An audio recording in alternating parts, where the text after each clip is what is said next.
bersamamu. Inilah Injil suci menurut Matius.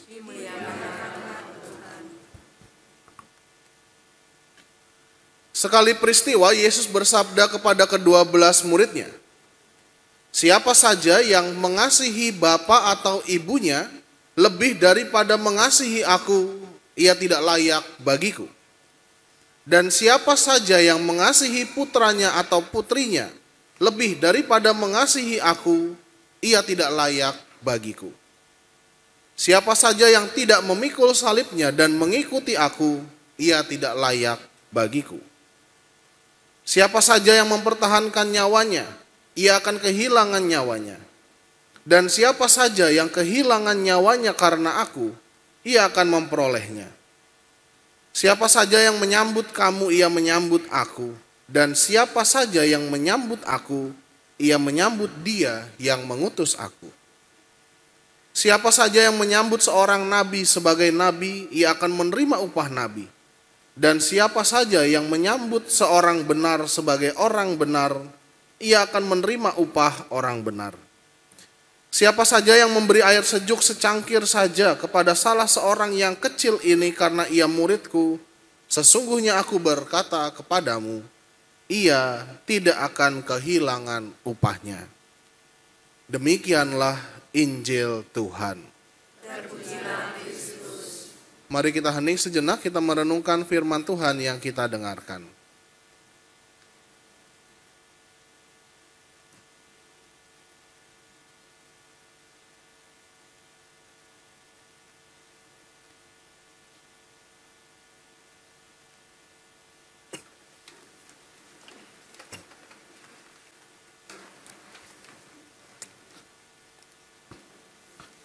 Bapak Ibu, saudara-saudari yang terkasih, selamat sore. Apa kabar? Sehat semuanya?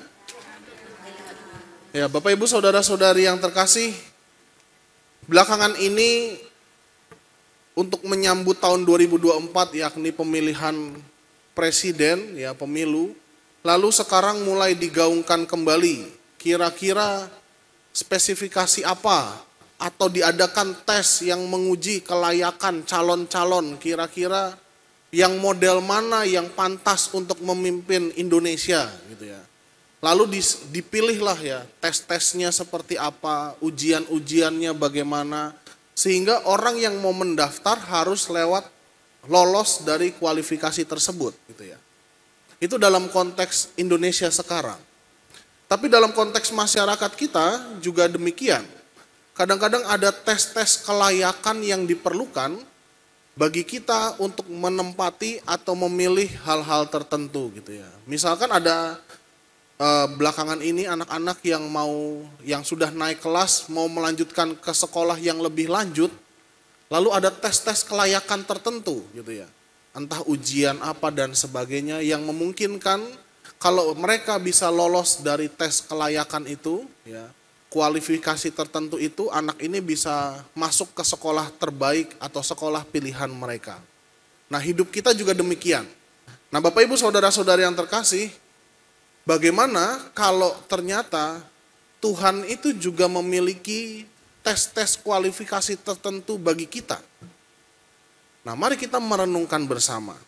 Hari ini ketika kita mendengarkan bacaan Injil, ya bacaan Injil kita itu dibuka dengan kata-kata demikian. Siapa saja yang mengasihi bapa atau ibunya lebih daripada mengasihi aku, ia tidak layak bagiku. Dan siapa saja yang mengasihi putranya atau putrinya lebih daripada mengasihi aku, ia tidak layak bagiku.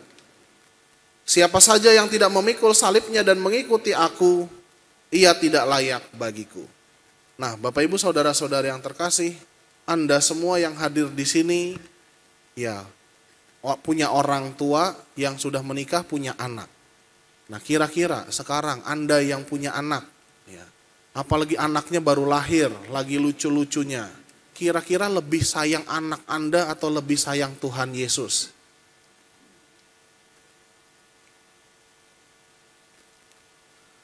Gimana? Lebih sayang anaknya atau lebih sayang Tuhan Yesus? Anda nih minta memilih nih sama Tuhan. Atau dibalik, Anda yang punya orang tua, lebih sayang orang tua Anda atau lebih sayang Tuhan Yesus? Kira-kira milih yang mana? Kalau lebih sayang Tuhan Yesus daripada orang tua, orang tuanya diambil sama Tuhan Yesus boleh? Boleh enggak? Kalau lebih sayang sama Tuhan Yesus daripada anak-anaknya, anak Anda diambil Tuhan Yesus sekarang boleh? Bingung. Kenapa kok Tuhan Yesus itu membuka Injilnya dengan kata-kata demikian? Setuju enggak? Bingung enggak? Kenapa Yesus malah mempertentangkan, kenapa kok seakan-akan saya tidak boleh sayang sama orang tua saya? Saya tidak boleh sayang dengan anak-anak yang lahir dari perut saya sendiri, dari rahim saya sendiri. Nah, Bapak Ibu Saudara-saudari yang terkasih, bacaan ini itu menarik. Tuhan Yesus mau menunjukkan kepada kita bagaimana kelayakan mengikuti Tuhan itu digambarkan dengan model seperti ini. Tulisannya itu memang demikian. Saya ulangi sekali lagi. Siapa saja yang mengasihi bapak atau ibunya lebih daripada mengasihi aku, ia tidak layak bagiku. Dan siapa saja yang mengasihi putranya atau putrinya lebih daripada mengasihi aku, ia tidak layak bagiku. Itu bunyi firman-Nya. Jelas. Tetapi Bapak Ibu Saudara-saudari yang terkasih, memahaminya, cara memahaminya tidak seperti yang saya bacakan tadi. Cara memahaminya dibalik. Bacanya bagaimana? Bacanya begini. Kalau saya mampu mencintai, mengasihi Tuhan lebih daripada siapapun, apalagi mengasihi orang tua saya lebih mampu. Kalau saya bisa mencintai Tuhan, memilih Tuhan lebih dulu dalam hidup ini, apalagi hanya mencintai anak-anak saya juga mampu mencintai mereka. Jadi bukan dibalik, anak-anak saya dulu baru saya bisa mencintai Tuhan, atau mencintai orang tua saya dulu baru mencintai Tuhan, tapi dibalik. Kalau saya mampu mencintai Tuhan dengan sepenuh hati saya, apalagi hanya mencintai orang tua saya juga mampu mencintai orang tua saya. Kalau saya mampu mencintai anak-anak Tuhan dengan sepenuh hati saya juga mampu mencintai anak-anak saya. Itu cara memahaminya. Nah, prakteknya bagaimana? Kalau kita memahami seperti yang kita dengarkan, atau seperti ini, kalau saya mencintai anak-anak saya dulu, saya mencintai orang tua saya dulu, baru mencintai Tuhan, hati-hati. Terkadang dalam prakteknya kita tidak bisa mencintai keduanya. Kenapa? Karena seringkali Anda sebagai orang tua menyakiti perasaan anak-anak Anda. Begitu juga sebaliknya, kadang-kadang kita sebagai seorang anak, kita tidak mampu mencintai orang tua kita. Yang terjadi apa? Yang terjadi malah permusuhan. Yang terjadi malah pertentangan dalam keluarga kita. Yang terjadi apa? Dalam ruang pengakuan dosa, ada begitu banyak anak yang mengatakan, Romo, saya berdosa karena melawan orang tua saya. Ada begitu banyak orang tua yang memandang, ya sudah kalau begitu anak saya bersalah, ya sudah saya buang, saya tinggalkan. Kalau dia tidak sesuai dengan harapan saya lepaskan, ya sudah kamu saya usir dari tempat ini. Ada begitu banyak orang tua yang karena anaknya tidak sesuai dengan harapannya, mereka buang dari keluarga mereka. Atau malah sebaliknya. Ada begitu banyak anak yang merasa sakit hati dengan orang tuanya, lalu balas dendam. Ya sudah, nanti kalau Anda atau kamu atau papa mama sudah lansia, saya tinggalkan di panti jompo. Gitu ya. Paham maksud saya? Ya. Tetapi kalau kita memahami, kalau saya mampu mencintai Tuhan dengan sepenuh hati saya, apalagi orang tua saya mampu mencintai dia dengan sepenuh hati saya. Kalau saya mampu mencintai Tuhan dengan sepenuh hati saya, apalagi anak-anak saya. Kenapa? Karena perwujudan cinta kasih kepada Tuhan yang paling utama, yang paling besar kalau kita mencintai Tuhan, Ya wujudnya kepada siapa? Ya kepada orang-orang yang paling dekat dengan kita. Siapa itu? Ya orang tua kita, ya anak-anak kita, ya pasangan kita. Paham sampai di sini cara memahami firman Tuhan? Ya. Jadi bukan saya mencintai manusianya dulu baru mencintai Tuhan, tetapi kita menetapkan saya mau mencintai Tuhan lebih dulu supaya apa? Supaya saya mampu mencintai hal-hal yang manusiawi. Kadang-kadang kita sulit menerima hal-hal manusiawi yang mungkin melukai kita, yang tidak sejalan dengan kita. Bahkan itu pun dilakukan oleh orang-orang yang terdekat dengan kita. Kalau kita tidak mampu mencintai orang-orang ini, orang tua saya, anak-anak saya, pasangan saya, bagaimana mungkin saya bisa mencintai Tuhan dengan sepenuh hati? Itulah yang terjadi kalau kita membaca firman Tuhan, tetapi mendahulukan kemanusiaan kita. Gitu ya.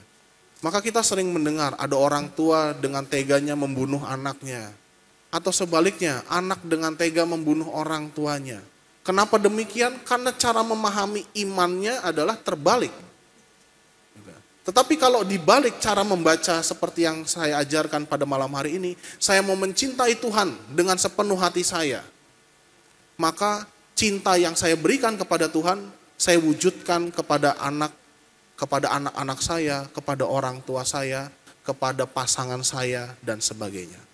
Maka, Bapak Ibu Saudara-saudari yang terkasih, marilah dalam perayaan Ekaristi pada malam hari ini, saya ingin mengajak kita semua untuk menyadari atau mengajak kita untuk pertama-tama berusaha belajar mencintai Tuhan dengan sepenuh hati kita. Tujuannya apa? Bukan supaya kita menolak orang lain. Bukan supaya kita menyingkirkan orang tua atau anak-anak kita atau keluarga kita. Tetapi justru dengan mencintai Tuhan, perwujudan cinta itu kita wujudkan dengan orang-orang yang ada di sekitar kita. Maka Bapak Ibu Saudara-saudari yang terkasih dalam perayaan Ekaristi pada malam hari ini, saya ingin mengajak kita semua untuk berdoa bukan saja bagi keluarga kita, tetapi mungkin orang-orang yang pernah meninggalkan luka bagi kita, sehingga kita tidak mampu mencintai mereka. Maka syukur-syukur kalau Anda punya peristiwa semacam itu ketika Anda pulang dari sini, ya Anda mau berdamai dengan mereka. Maka mari kita hening sejenak, kita mau belajar, kita mau beriman seperti apa yang diajarkan Tuhan Yesus pada malam hari ini. Jadi kalau kita merenungkan firman Tuhan malam ini, siapa saja yang mengasihi bapa atau ibunya lebih daripada mengasihi aku, ia tidak layak bagiku. Dan siapa saja yang mengasihi putranya atau putrinya lebih daripada mengasihi aku, ia tidak layak bagiku. Membacanya, memahaminya dibalik. Ya. Kalau saya mampu mencintai Tuhan dengan sepenuh hati saya, ya, pasti saya juga mampu mencintai orang-orang ini, keluarga saya, orang tua saya, anak-anak saya. Ya. Kenapa ya? Karena Tuhan itu maha sempurna, tetapi orang-orang yang ada di sekitar kita itu kadang-kadang tidak sempurna. Sehingga sering kali terjadi pertengkaran, percekcokan, dan sebagainya. Maka mari kita hening sejenak, kita berdoa untuk keluarga kita, untuk orang tua kita, untuk pasangan kita, untuk anak-anak kita. Ya, supaya kita mampu mencintai mereka atau mencintai Tuhan melalui mereka. Yang kedua, mari kita juga berdoa bagi keluarga-keluarga yang mungkin sedang mengalami situasi relasi yang tidak baik. Ya, semoga dengan merenungkan firman Tuhan, perlahan-lahan relasi yang tidak baik itu semakin hari semakin disatukan atau diperbaiki oleh Tuhan sendiri. Kita hening sejenak.